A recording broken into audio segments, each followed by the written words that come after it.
This is For Advisors by Advisors. I'm your host, Evan J. Mayer. Today, we're not going to do our traditional interview. Every once in a while, I get asked about our process or something that we do that I think would be helpful for the advisor community.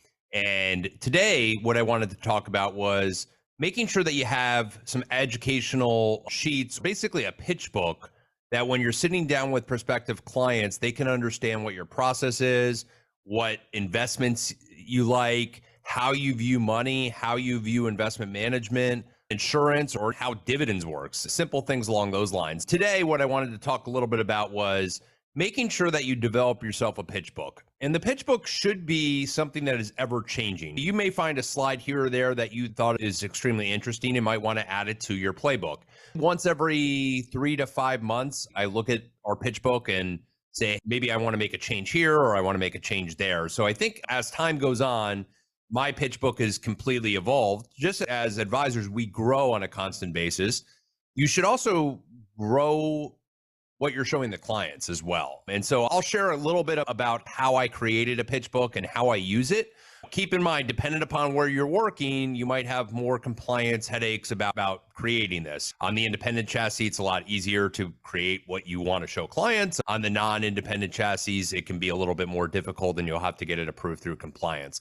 A lot of the pieces, though, that I'm going to show you were approved when I worked in the bank channel and were client approved pieces already. First and foremost, let me share my screen here.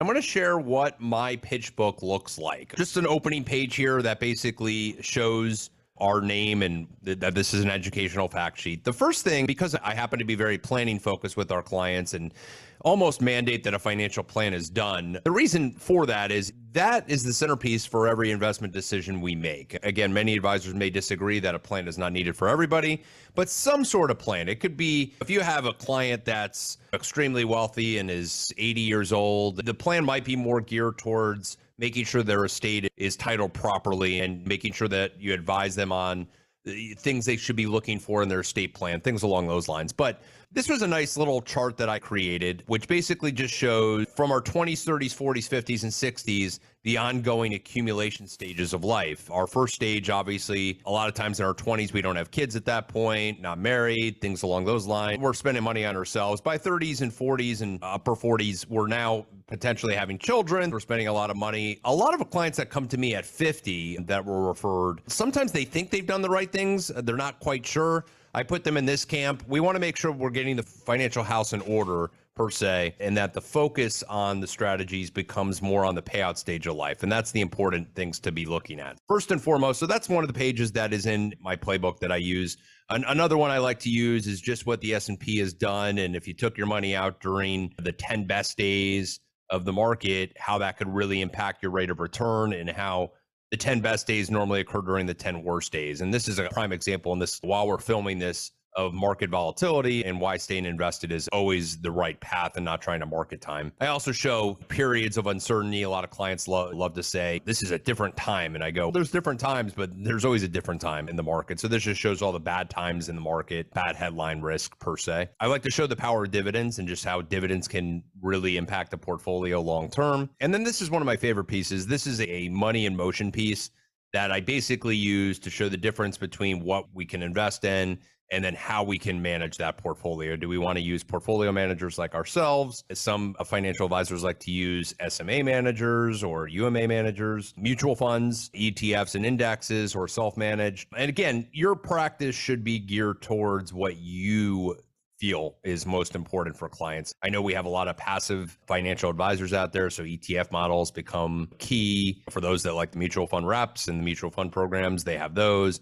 And then I always talk about the complex strategies. And yeah, there could be a need for these. The question is there a need for everybody on those? And obviously, having that conversation with the client. This is a little Shark Tank piece that I brought up regarding growth investors and value investors. Kevin O'Leary being the value investor. We have these growth investors here that don't want royalties. They want higher percentage of the company because they're taking the risk. And at the end of the day, if those companies sell, they end up making a lot more money than maybe Kevin makes, but Kevin makes a nice steady stream of of royalties or dividends. I always think that's an appropriate approach. I used to use this AT&T slide. This one's a little outdated, so I'm not going to go over that. Don't show that anymore since they did cut their dividend, but talking about dividend increases over time. The difference between interest rate increases and how that can impact inflation. So I like to show those slides, and what the market tends to do during rising interest rates is the market tends to be a lot choppier and flatter, and we are experiencing that as we've seen. I have long-term care options. Should you self-fund? Should you do the fixed annuity option, which is the express underwriting stuff? Should the life insurance with LTC riders be used? So I like showing clients that, showing them dividend strategies, things along those lines that are easy to understand. Case in point, I think having a pitch book of how you view investments and what you do. I'm not going to go over my exact views on everything because, again, I think every advisor has a different view, and you should be able to explain it properly, and having a good educational fact sheet for clients on complex products is a really smart thing. Specifically, there are a lot of product pushers, we'll call them, where I only sell American mutual funds. I used to know a rep that only did that. And then the rep that only believes in variable annuities, and the rep that only believes in fixed annuities. And that's okay. Your playbook should be around that. But I like to show everything because I like to explain things to clients. I always believe an educated client